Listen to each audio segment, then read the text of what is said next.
Adrian Caruso left and his recruiting team prepare for last Friday night's 2017 NAB AFL Draft in Sydney Olympic Park.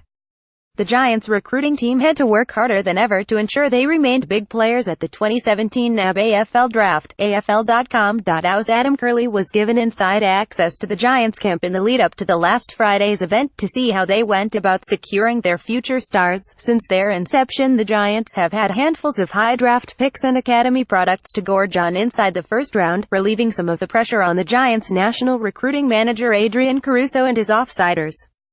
But this year was a different story. With the Giants not poised to enter the draft until the second round, they knew moves had to be made. There were also no academy standouts set to be amongst the early picks, with only Western Sydney product Nick Shipley penciled in for a late selection. Not having academy boys in the pool early in the draft means more work, but it's also more exciting, Caruso said. The first piece of the puzzle to work in the Giants' favor happened in Grand Final week, when Devin Smith requested a trade back to Victoria. Be Giant in 2018. Sign up or renew as a Giants member now. Given Smith had notched up 109 games and 100 goals with the Giants, Caruso saw the 2014 club champion runner-up as the Giants' best chance to improve their draft position. On October 5, when Smith nominated Essendon as his preferred new home, the Giants immediately locked their radar on the Bombers' pick number 11, while the Western Bulldogs balked and haggled with the Bombers over Jake Stringer's services. Caruso seized the moment and sent Smith to Tullamarine. The Giants weren't just part of the first round, they were sitting pretty just outside the top 10.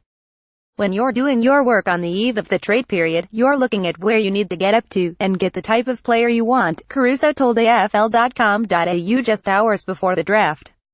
We identified that our only chance to get an A-grade player was to get inside the top 13 or 14 picks, because we thought it dropped off after that and really evened out. With his plan executed beauty, Caruso then set his sights on the draft. As soon as we got that pick 11 from Essendon, there was one guy we had in mind. He said. Giants senior coach Leon Cameron met with 14 Victorian draft hopefuls the week before the draft, but Aidan Boner, a strong-bodied forward midfielder, was the player with his magnets circled on the whiteboard.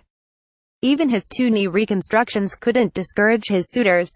The Giants knew 10 elite youngsters would be gone by the time they got their opportunity, but they rated Boner as the best player of the next group, if he made it that far. Dashing defender Ed Richards and small forward Jack Higgins were two others to attract strong interest from Caruso. Coach Cameron doesn't play a huge part in his club's recruiting, preferring to trust Caruso's team, but his role is still significant. He's a relationships coach, and speaking with young players gives him an understanding of what type of character a player is, an important factor for an interstate club, especially when senior opportunities might be limited early on. The early picks can sometimes be a worry, especially the ones that feel they need to play straight away, and if they don't, they get frustrated and want to leave, Caruso said. But we feel like the guy we're targeting has the resilience to push through, is patient, and sees the long game, that we're drafting them for 10 years, not 1 or 2. As the picks came and names were read out on draft night, Benar's named WASNT in the prestigious top 10, and Caruso couldn't get his selection in quick enough.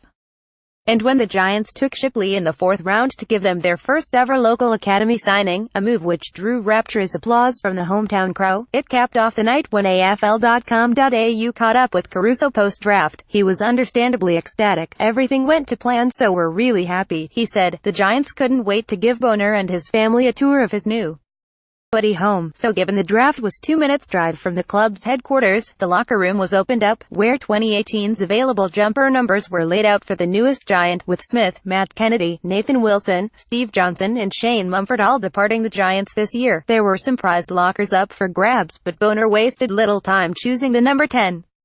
It seemed fitting, given that was the number vacated by the man who helped start the whole process, Devin Smith.